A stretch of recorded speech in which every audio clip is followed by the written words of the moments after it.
অক্ষয় কুমার আসলেই ফাটিয়ে দিয়েছে। মানে এটা আসলে আশা করা যেত না, কিন্তু আমরা যারা অক্ষয়ের ফ্যান তারা এটা দেখার জন্য অপেক্ষা করছিলাম যে অক্ষয় কুমার কখন ফিরবে। কিন্তু এই ছবিটার যদি ভালো স্ক্রিপ্ট হতো, ভালো মেকিং হতো এবং অন্যান্য আর্টিস্টরাও যদি একইভাবে অক্ষয়ের মতো সাপোর্ট দিতে পারতো, তাহলে এই ছবিটা মানে ব্লকবাস্টার হয়ে বেরিয়ে যেত। কিন্তু শুধুমাত্র এখন পর্যন্ত যে কালেকশনটা দিয়েছে বা যতটুকু ছবিটি এগিয়েছে এই 5 দিনের ভেতরে, ছবিটাকে সম্পূর্ণ ক্রেডিট আমি দেব অক্ষয় কুমারকে। কারণ অক্ষয় কুমার ফিরতে ফিরতে ফিরতে ফিরতে শেষমেশ তিনি ফিরলেন, এবং এটা একজন অক্ষয়ের ফ্যান হিসেবে আমার কাছে খুবই ভালো লাগছে। আপনাদের কাছে কেমন লাগছে কমেন্ট করে জানান। আপনারা জাস্ট চিন্তা করুন, এত এত নেগেটিভ, মানে এত এত নেগেটিভিটি এই ছবিটার ব্যাপারে, এত ধরনের নেগেটিভ কথা শোনার পরেও ছবিটা এখন পর্যন্ত যে পরিমাণ ব্যবসা করছে সেটা একমাত্র ক্রেডিট কিন্তু অক্ষয় কুমার। অক্ষয় কুমার আসলে ব্যাপার হচ্ছে কি, উনি ওনার যে স্ট্রং জোনটা কিন্তু হচ্ছে যে সবচেয়ে বেশি উনি ভালো করেন হচ্ছে কমেডিতে। হ্যাঁ, তিনি অ্যাকশন দিয়ে শুরু করেছিলেন, অ্যাকশনেও তিনি সেরাদের মধ্যে একজন, সেটা নিয়ে কোনো সন্দেহ নেই। তার যে কমেডি কিন্তু অনেকের চেয়ে কিন্তু অক্ষয় কুমার বেটার করেন, এবং সেটা তিনি অনেকবারই প্রমাণ করে দিয়েছেন।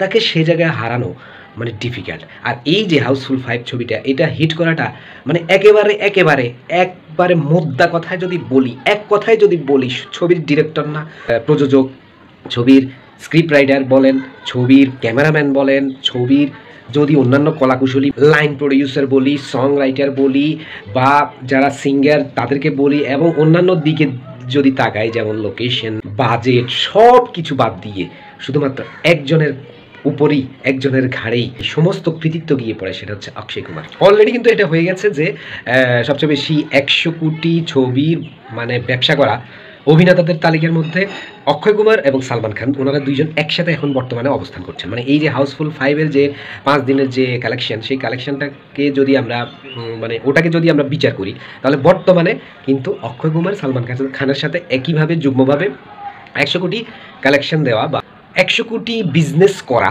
ছবির যে অভিনেতা, সেখানের মধ্যে এই দুজন এখন অবস্থান করছেন। আপনারা জাস্ট ভাবুন যে অভিনেতাটা 90s-এ কাঁপিয়েছে অ্যাকশন ছবি দিয়ে, 2000-এর পর থেকে তার অ্যাকশন অভিনেতা হিসেবে গ্রহণযোগ্যতাটা অনেকটা কমে যাচ্ছিল। তো তখন কিন্তু এই কমেডি অক্ষয় কুমারকে বাঁচিয়েছিল এবং অক্ষয় কুমারকে ফিরিয়ে এনেছিল ট্র্যাকে। সেমভাবে আপনি যদি এখনকার সময় যদি বিচার করেন, অক্ষয় কুমারের ভালো ভালো ছবি কিন্তু লকডাউনের পর থেকে বিজনেস দিতে পারছিল না।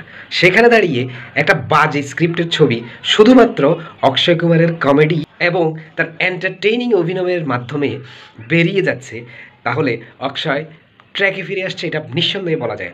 আপনার আমার প্রিয় অভিনেতা অক্ষয় কুমার ট্র্যাকে ফিরছে, এটা দেখে ভালো লাগারই কথা। কারণ আপনি দেখেন তার ভালো ভালো মুভিগুলো সেরকম বিজনেস দিতে পারছিল না। বিশেষ করে আমি যদি ধরি, এই লকডাউনের পর থেকে সে অনেকগুলো ছবি করেছে, কিন্তু ম্যাক্সিমাম ছবিগুলোই তার যতটা বিজনেস করার কথা ততটা তো বিজনেস করছিলই না, বরং বিজনেসের ধারে কাছেই যাচ্ছিল না। যেমন সেলফি তো ছিল পুরো ডিজাস্টার।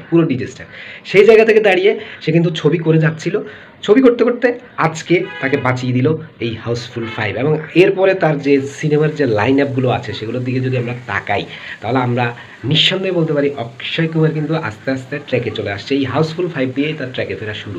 এবং আপনি যে ভাবুন, সামনে হিরাফেরি 3 যখন আসবে, তখন সেটাও তো কমেডি জনরার ছবি।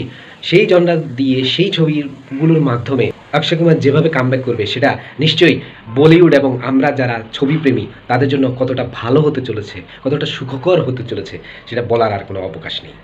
এই যে কমেডি করা কিন্তু খুবই ডিফিকাল্ট। কমেডি যে আমরা হয়তো ভাবতে পারি যে কমেডি করা ইজি, আসলে সবচেয়ে কঠিন কাজ হচ্ছে মানুষকে হাসানো। তো ওই জায়গাটাতে কিন্তু অক্ষয় কুমার কিন্তু ওই জায়গাটাতে স্ট্রং, এবং তাকে ওই জায়গায় বিট করা ইটস ডিফিকাল্ট। তো এখন আপনি দেখুন এই হাউসফুল 5 ছবিটা এতগুলোর এটার নেগেটিভ দিক, এত নেগেটিভ কথা এটার ব্যাপারে আমরা জানলাম, শুনলাম, কিন্তু সেই জায়গা থেকে দাঁড়িয়ে ছবিটা এখনও বিজনেস দিয়ে যাচ্ছে।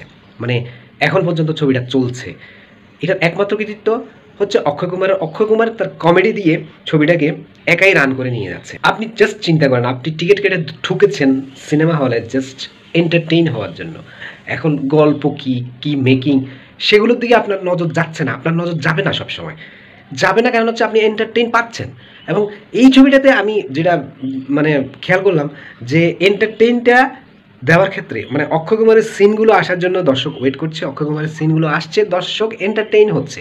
ভাই এটারই দরকার, এটারই দরকার। আপনি যখন এটা পাবেন তখন কিন্তু আপনি অন্য কিছু আর খুব একটা দেখবেন না। তো আজকে 5 দিনে যা হলো, সামনে আরও বেটার হবে এবং ছবিটা হিট করে বেরিয়ে যাবে এবং এটার কৃতিত্ব সম্পূর্ণই অক্ষয় কুমারের।